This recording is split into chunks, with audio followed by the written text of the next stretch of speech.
Hello and welcome to another edition of the Coaches Show here on SportsNetUSA.net. I'm Richie Modoza, and earlier today we got a couple interviews for you with Avery Jordan and Ryan Osborne. They got a chance to go out and preview the Fullerton Hornets basketball teams, both men and women's. So we'll have interviews and updates and a preview for you coming up soon with that kind of stuff. So welcome to the basketball preview here on SportsNetUSA.net. Let's start with the women's side here, Avery. Fullerton College last season, they go 12-16, just missed the postseason. And now this year, they're going to have to find out a different way to score as two of their top leading scorers go away. Right, they were 12-16 overall, and they were 4-8 in conference. That's definitely an area that they want to improve in. They need to get their conference record up so that they can make the postseason, because that's the overall goal. We talk about Coach Foster. She's going into her 5th season. Last time that she was in the postseason was in her 2nd season coaching in 2014-2015. And then they lost in the first round to Ventura. Yes, they need to get back there. She needs to get back there. She's hungry for it. Yeah, and you look at Coach Marcia Foster, her squad, 11 players on the roster right now, only 3 returners. And we got to speak to all 3 of them this afternoon. But you look at who went away. Tristan Johns.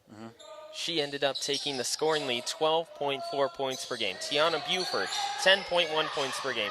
And when you see both of them take off, what that means is that you're losing an assured 23 points per every single time you take the court. And if you look at their schedule last season and the scores that they were getting, if they didn't score, just about 60 points or more in the game, they're losing that game, especially when you got good teams like Cypress who can put up a bunch on you and Saddleback who can put up a bunch on you. It's a really deadly conference for them right now. And hopefully their defense can help elevate them to the postseason this year, because, like I said, last time they made it was in 14-15. Their conference record was 5-7. But they finished about 16-12. So that was pretty good. Got them to 4th place in the OEC. That's where they need to get to. Right now, they're kind of at the bottom of the barrel, being held afloat right now by IVC, because IVC is the only team that's worse than them. But from the top to bottom, it's Cypress, Saddleback, RCC. Then there's Orange Coast and Santa Ana that are middle of the pack teams looking to make a push into the top 3. And then there's Fullerton and Irvine Valley. And now there's Copper Mountain. But Santiago didn't get a team, but they did get a men's team. Yeah, and you look at Fullerton College, you talk about Santa Ana in the Orange Empire Conference. 3 years ago, that was the team that Fullerton College feasted on in conference play.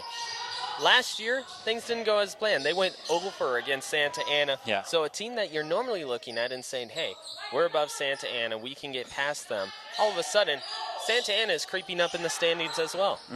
And also, looking not just outside the OEC competition, but looking at their tournament play, they got 5 tournaments to play in: San Bernardino, Skyline, LA Valley, College of the Desert, and then their own tournament here at Fullerton, the Colleen Riley Classic.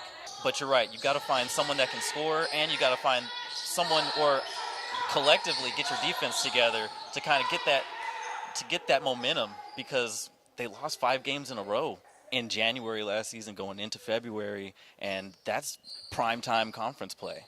Yeah, and that's a tough way to start it. They go 0-5 in the month of January, and they would have to make up ground afterwards. And when you're 0-5 to start off the season, you're last in the conference. That's where they were starting off 2017. Then they're looking up at everyone else. RCC, Santa Ana, IVC, everyone was on top of them. They had to make up ground quickly. The rest of the way, they ended up going 4-3, which isn't terrible. It's a winning record, but it wasn't enough to propel them past the bottom 2. And if you look at this roster now and compared to last season, they were young then and they're young now. I mean, last season they had 10 players. This season I think they have 11. Last season they were 10. 7 of them were freshmen, 3 of them sophomores. The sophomores put in a little bit of work. You mentioned, Tiana Buford put in some work. But there was also Tristan Johns, with her 12 points a game, her 15 points a game come conference time. But they're really looking for that rare candy to see who's going to take them to the next level. And you look at Fullerton, well, a team that they played in the schedule last year won the state championship. 8th time, Mount Sac comes away with the title. That's right, Mount Sac. No easy feat either, because they beat Siskiyou. And Siskiyou, they had the top 2 scorers in the state. They had Hannah Thompson, putting up 24.5 points a game. And then there's Melissa Daly putting up 26.2 points a game. That's a lot of scoring. And to be able to stymie that kind of scoring and pick up your own, and that's out of this world basketball right there. They stopped a prolific offense, and they solidified their championship. So now if you look at the state of California from Fullerton's perspective, there's some teams that you have to watch for. Because if they don't stop, if they have a nice season, Fullerton might not end up in postseason play at the end. Yeah, I've got, really out of the south, of the southern region of California, there's Mount Sac, who we already mentioned, East LA, Palomar, and Ventura. All 4 of those teams made the Elite 8 last season. There's no reason to think that they shouldn't do it again. And up top in the north, there's the 4 S's. San Francisco, which I guess could be an F if you just call them Frisco. But there's San Francisco, Sequoias, Siskiyous, and Sierra. And Sierra actually didn't make the Elite 8 last season. They were knocked out the round before by Foothill. When you talk about Southern California, Palomar, of course, always going to play Fullerton College, but Ventura is that sleeping giant. Mm-hmm. They have the most championships in the state of California in their history. That's going to be an interesting matchup when they go up and they play Mount Sac, and both of them are going to face Fullerton early on in the season. And quite frankly, the conference that everyone needs to be looking out for is the Big 8 conference, because they had 3 teams. They were one of the few conferences that had 3 teams to make the state tournament, and they were all, I believe, 25 wins or more. There was Sierra, who we already talked about as a team to look out for. They were 26 and 4, 26 and 5 on the season. And there's San Joaquin Delta. There are some teams that really need to prove themselves coming up. Chabot was 22 and 8 last season, 10 and 2 in conference play. You look at that and hey, that's a great record. But then again, you look at who they lost to. They lost to literally everybody that mattered. They lost to Foothill 3 times. They lost to San Francisco twice, and they lost to Fresno City twice. And speaking of Fresno City, that's the other team that's really got something to prove. They split the series with San Francisco 1-1, and they lost to Sequoias twice. They lost to Siskiyous. They lost to San Joaquin Delta. They've just got a lot to prove. Getting into the tournament, they lost to American River. They were the number 7 seed, and they played the number 10 American River, and they got knocked out. So revenge has got to be on the mind for them, too. So we'll see how everything ends up panning out here, Avery. Fullerton College, they have a shot in the Orange Empire Conference. We'll see how they start off the season. If they start off quickly, they'll be looking good at the end of the year. We're being joined by the head coach of women's basketball here at Fullerton College, Coach Marsha Foster. Coach Foster, looking for a new season, a lot of new players. How do you deal with the turnover? Well, that's kind of par for the course of community college. Obviously we'd like to bring 5 or 6 back, but we're bringing 3 experienced back. 1 kid that's not playing this year, so it's just the 3 we have. But I love our freshmen. I love the leadership that our sophomores are bringing. So I'm looking forward to an exciting year. Last year, you're led in scoring by Buford and Johns. This year, how do you search for a new scoring leader? Well, I think it's going to be a team first. We're going to be team first, not just individual. I think we have a couple of players who may start to stand out a little more than others, but I think on a given night, it could be any one of us that is leading us in scoring. You're looking for an Orange Empire Conference championship. How do you succeed in a conference that many consider to be one of the best in state? Well, it definitely is one of the toughest night in and night out. Nobody plays a schedule like we play. One, we need to play defense, because nights when our shots aren't dropping, we need to be able to stop other people, and we need to rebound. And so we're really focusing on those things, as well as our transition, our early offense. So I have a new assistant coach, Coach Timmy Brown, and she's taken over most of the offense and has just done a great job. So I'm excited about the direction we're headed. When you speak of the defensive aspect, some high school players, they're used to being the star, being the offensive type player. How do you bring them from that high school mentality to college mentality? You have to be up everywhere. It's eye-opening for a lot of them. They come in and the level of conditioning is different, and a lot of them come from really good high school programs where they've experienced some good teaching, They know what it means to be in shape. But so when they get here, just the speed and the expectation, that already kind of puts them on their heels like, wait a minute, this is something that I haven't done. So most of my freshmen are extremely teachable, extremely coachable. By the time you get them to be a sophomore, how do you train them to not only just look at the basketball aspect of their lives, but also looking forward to the rest of their life after basketball? Well, we talk about that all of the time. That's something like if you come to play at Fullerton College and you come to play for me, the development of you as a whole person is paramount. I mean, we're going to focus on that from the time you get here, and because I want them thinking about, what kind of effort it takes to be great at something, because they only get a short amount of time to do it. I mean, they hear that from me way too many times, but it's so true, and I don't want them to miss out on this opportunity. So in that regard, we're always pushing, and and relating it to how it relates to their life. Last year, Monica Hanna led you guys in rebounding. Are you looking for more of rebound by committee this year? We better rebound by committee. Right now I can't think of just one person specifically. But like I said, our freshmen, I'm really pleased about our recruiting and the freshmen that we have. We have some kids that could emerge as dominant rebounders in the conference, but that's a wait and see kind of thing. You speak of recruiting. How has social media started to creep its way into that aspect? Well, I mean, it's a good way for us kids to relate to each other, first of all. The word gets out about your program, about what you do. Pictures are, we communicate through a social media site. I mean, so it's here whether I want it to be or not. We keep the phones out of the gym, though, because we got to keep our focus because kids are so locked into their phones. We felt that was something to do, to get their focus on what's happening at the moment. And when you speak of that, earlier you mentioned you want them to look forward to the rest of their life. How do you keep on them for their studies? Oh, that's not even that's what they're here for, right? Basketball is going to be 4 years if they're lucky, maybe a few more for the really fortunate. But for most of them, it's going to be, 4 years and then into their jobs, into their, lives after sport. And so what's that going to look like? Well, they need to have degrees. And so that's what we're talking about, the course load that they're taking. Everything is about their future and how to be prepared. And I understand that degrees, unless you're that entrepreneur that has something special and you don't need a degree, it just benefits you so much in life. You yourself went through the college level and were able to have a successful career afterwards, now teaching basketball. How do you purvey that onto your, I guess you could say, students?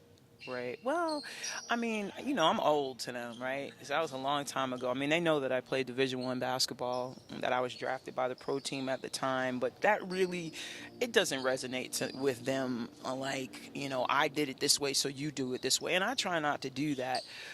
I try to give them my experience without telling them, don't do this or do this.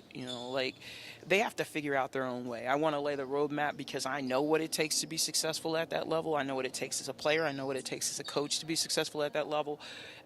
And not that everybody's going to go to that specific level, but to be successful as a player and to be competitive, the things you need to do. And so, I mean, they get to hear that every day. And again, I have Timmy Brown here, who played, at the University of Arizona. And so there's a lot of, plus my two guys, Dan Desmond and Neil Day. So there's a ton of experience from different points of view for these young women to absorb. And I think we do a good job of relaying it.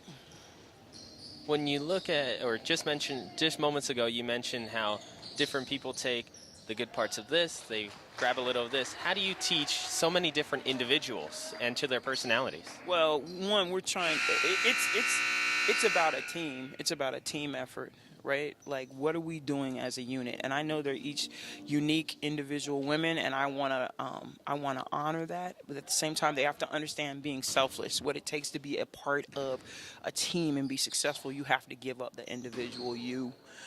In some respects, we need that individual you, that talent that you bring that no one else does. But as far as, I try to nurture their being, their spirit, and empower them, but make them understand that they're a part of something bigger than just themselves.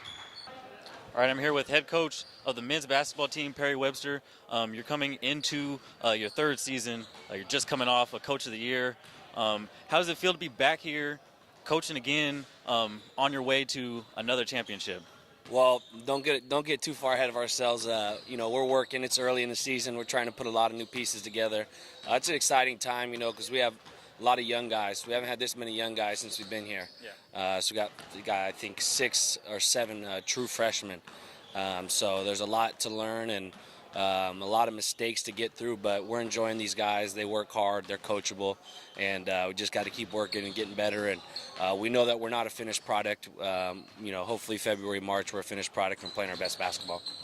Now, you only have 3 returners coming back. I looked at the roster. I only saw 3 returners on there. What kind of challenges do you think you're about to encounter this year? Yeah, we only return between those 3 returners is combined, I believe, like 8 or 9 points a game. So it's a whole new team. Expectation-wise, I still think we're going to be pretty good again. I still think we're going to compete hard and do all the right things. We brought some talented guys in. We got a center that we really like, a freshman, Ronnie Reedus, that we think is going to be an impact player. And then, we have a point guard, Jason Richardson, who's we're hoping is going to get cleared through the NCAA appeal process for medical redshirt, and he's going to be a guy we can really really rely on. He's an experienced guy with Division I experience. So, and then there's a lot of other pieces that are kind of interchangeable pieces. A lot of guys who can guard multiple positions and do different things. So, I think we'll look a little different than what we've looked. We're not as big as we've been. Maybe not as deep up on the front line as we've been, but I think we're a little bit quicker, a little bit faster, a little bit more skilled on the perimeter than we have been. Yeah, you mentioned you guys aren't as big, as you've been. You had Jonathan Ross out there. You had Kendall Lauderdale out there. It was just overall just a bigger team. What kind of offense are you guys looking to get into this year? Where's that scoring looking to come from? Yeah, really the reason that we changed the offense isn't because either of those 2 guys. It's because we lost Kenny Barnes, and he was kind of a true 4-man at this level. So now we're more of a 4-out look. We used to be more 3-out, 2-in. But Ronnie is as good as any big kid we've had, and Vaj Rice will start the season as his backup. And even though he's not as big as some of those guys, he's really a talented guy, and he's going to bring a lot to us offensively. It's just, those 2 guys are freshmen, so they're going to go through their ups and downs, but they work hard every day, and they've gotten a lot better. And so I'm excited to see how those guys play. And then on the perimeter, like I said, there's a lot of interchangeable parts. So, a lot of different guys will handle the ball. Des Rowan and Khalil Stevenson will be guys that will kind of play that 4 spot, but they're probably more naturally 3s. So we just have a little bit more score and a little more driving ability and a little bit better opportunity to space teams out. Now, you mentioned some of the university talent that you have that came into here. There's Achille Reese, I believe, is on the roster. Also, you just mentioned there's some talent that came out of Southwestern, and you got another player that came out of CSUN. Yeah. What kind of experience do you hope to, or what do you hope to get out of those players? Yeah, we kind of tried to target some transfers early in the recruiting process this year because we knew we were losing a lot of guys. Yeah. We knew a couple guys were going to be transferring out. They didn't, it wasn't the right spot for them. So we tried to get a couple older guys that had some experience. We have 6 guys that are going into their 3rd year out of high school. So 6 guys that are either 21 or going to be 21 during the season. So the leadership and the experience has got to come from those 6 guys, and then the rest of these 18-year-old guys got to figure it out kind of as we go.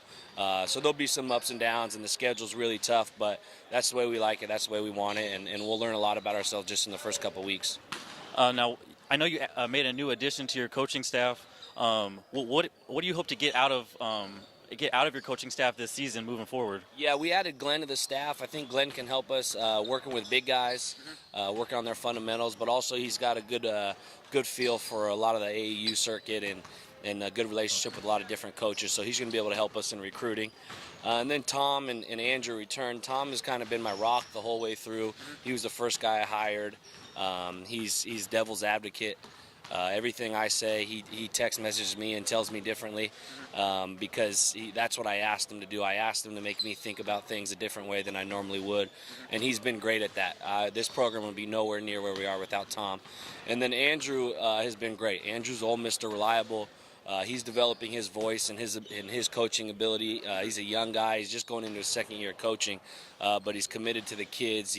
He's always there for them whenever they need him, and he does a great job with the point guards. He was a great player himself, and I was a point guard and he was a point guard, and for me, that's the most important position on the floor, and to have Andrew to be able to communicate to those guys and kind of get the things done we need to helps me out. That allows me to go coach the other positions and coach the defense and do the other things. So I'm pleased. I think I got one of the best JC staffs in the state.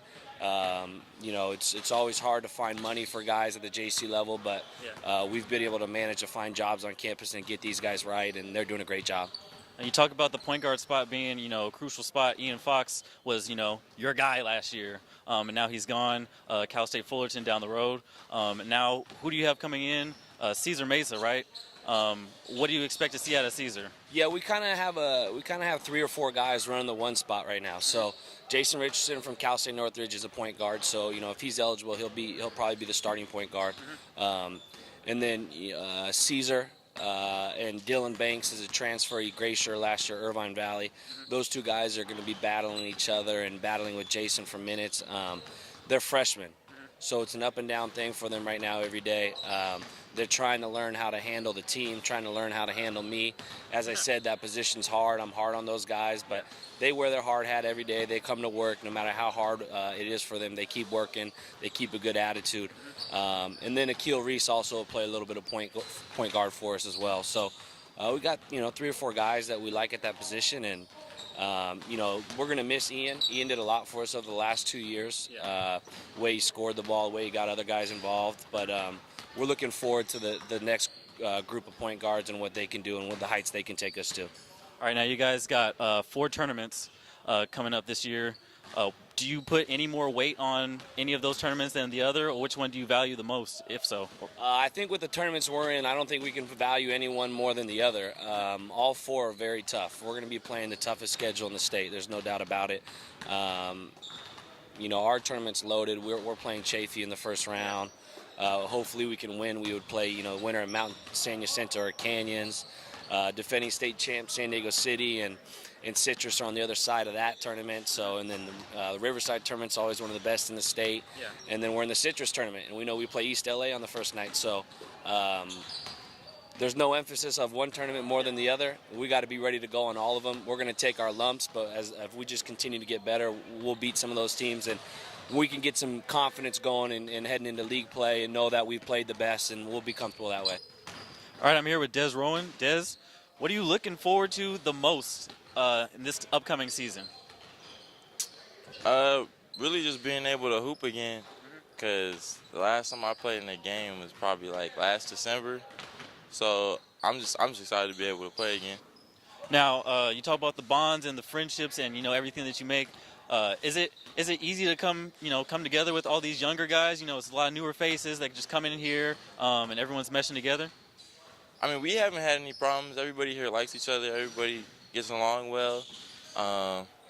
Everybody's got personality. Yeah, we mesh pretty well. Yeah. Now looking on, now it's like on the friendship side of things, but on the basketball side of things, what's everybody looking like right now? All the young players. It's a learning process. We make a lot of mistakes, but I mean, it's expected having a lot of young guys, a lot of new faces. It's really going to be a process for us. Now, we spoke to, a couple of your teammates and coach. You guys are smaller. It's established, Do you see this team being, fast-paced? We should be up and down the floor a lot. We got a lot of athletic guys. I see us being pretty fast-paced. Slow it down. We really need to slow it down. But other than that, we want to get stops and get out the floor. You talk about athletic guys. Who are some of the most athletic people on the team right now that you know of or that you would rate? I mean, I might be up there. I ain't even gonna lie. Probably me. Who else out here? Dylan, little guy. Roderick, Khalil. But I mean, I'm probably the most athletic guy out here. Trying to catch some bodies on some bangouts this year? Yeah. I want at least 2. Oh, just 2? At the least. I'm okay. gonna be start low and then work my way up. Okay. Do you go off of one step drop, go up and dunk? I'm a better two-footed jumper. Okay. Yeah, I used to be able to jump off one, but I'm better off two now. And you talk about what you used to be able to do. What in your game has changed, from high school to here, to now today? I feel like my game is developed a lot. In high school, my junior year, I started off playing like a center. I couldn't really handle the ball, shoot it, do anything really. And then coming into college, it was the same thing. Like, guys are a lot more skilled, a lot more athletic. I feel like my guard play has probably just improved a lot from high school to college. So Avery, earlier we talked about the women's team, what they can expect during their season, Orange Empire Conference and state. Last week we talked about the men's side, what they can expect in state, but now let's look at the conference itself. Fullerton College last year, you talked about it, they went 11-1. Their only loss was a 67-61 loss to Cypress at Cypress. Right, the 11-1 record definitely helped boost them when it came to postseason time because, that's a heck of a run to go on towards the end of your season, going into the postseason. And you would think that they would have won the championship last season, but let's just forget about last year. Like Perry Webster, he's hit the reset button like, one of us would do on a video game. You get tired of the game, you had a good run, you have a lot of save points. But sometimes you just need to forget about it. But you always write down the secrets from last season so you remember how to beat the levels. So Coach Perry Webster hits the reset button, and he's back in the proverbial pallet town trying to get this roster to gain more experience and evolve to the next level and get to the championship once again. So Fullerton, like those pick your own adventure books, they go to their last reference point. Last year, Fullerton was the best defensive team in the entire state. They're going to have to try and replicate that this year because you mentioned it earlier, only 3 returners on a 12-man roster. Yeah, they were ran by Ian Fox last year. He was the player of the year in the Orange Empire Conference, player of the year in the state, and Coach Perry Webster also coach of the year. So you got to trust Perry's vision moving forward. But looking at that roster, only 3 returners. Last year, Kendall Lauderdale was there, Dylan Reese was there, Jonathan Ross. All these guys not going to be there anymore. So you got to trust in Perry Webster's vision for, the future of this team and where they're going to get their offense and how their defense is going to mesh together. They still got to deal with Saddleback. They still got to deal with Riverside, and they're gunning for them. 11-1 in conference. Actually, they played Saddleback one time out of conference in a tournament, Riverside tournament. They lost to them. And then they came back and beat them the second and the third time, once by 8 or once by 1, and then they beat them by 20 in the last game that they played. So dominating performance towards the end of the season. And you talk about that last game of the schedule. That was a matchup in which it was pretty cut and dry. If Saddleback won, they would take the conference championship. If Fullerton won, they took the conference championship.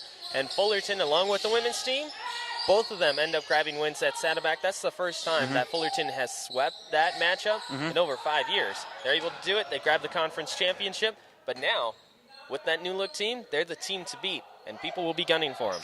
That's right. Also, Santiago Canyon's new team, they're going to be gunning for something. We're not sure what they are yet. I'm not sure what Copper Mountain is yet either. But right now, bottom of the OEC for sure things, Santa Ana and and Orange Coast. Man, looking at them last year, it looks like they need like a Ra's al Ghul Lazarus Pit or like a Monster Reborn because they needed some serious help last year, and they're looking to kind of refresh themselves. But you look at Santa Ana, they've always played Fullerton tough. Fullerton has taken the last 4 from Santa Ana, but the year before that, it was 2 straight to Santa Ana. Year before that, also 2 straight to Santa Ana. So it's a team that will play up to Fullerton. They still have to watch for him at the end. And I really think that Fullerton, their in the paint presence is going to have to be something that they really focus on. Because we saw their team last week, and they look kind of tiny, but they're really quick and they're really long. So it'd be interesting to see how they handle post presence and moving the ball and rebounding. That's an interesting thing that you noticed there, Avery, because last year post presence was there. You talked about it. Dylan Reese, he could grab rebounds. Kenny Barnes grabbed rebounds. Kendall Lauderdale was an absolute beast on the offensive glass. He grabbed 5 offensive boards per game. That was 5 extra opportunities that Fullerton could get to. This year, smaller lineup, quicker. Mhm. But it'll be interesting to see where they get that production from. And they've got 4 tournaments to go through before they get to Orange Empire Conference play. In 2 of those tournaments, they have the possibility of running up against San Diego City. Once in the San Diego City tournament, and then in their own tournament, they could run into them as well. Will it pan out to be, kind of like a finals rematch? I would like it to be that, only because I like seeing conflict. But it'll be real interesting to see those 2 teams match up again. So we'll see how that pans out as well. Both the men and women's teams set to get underway in just a couple weeks. We'll see how it pans out. Let's get out to Richie to close out the Coaches Show. Thanks for watching. Once again, I'm Richie Modoza. I'd like to thank my co-host Avery Jordan as well as Ryan Osborne. You've been watching the Coaches Show here on SportsNetUSA.net.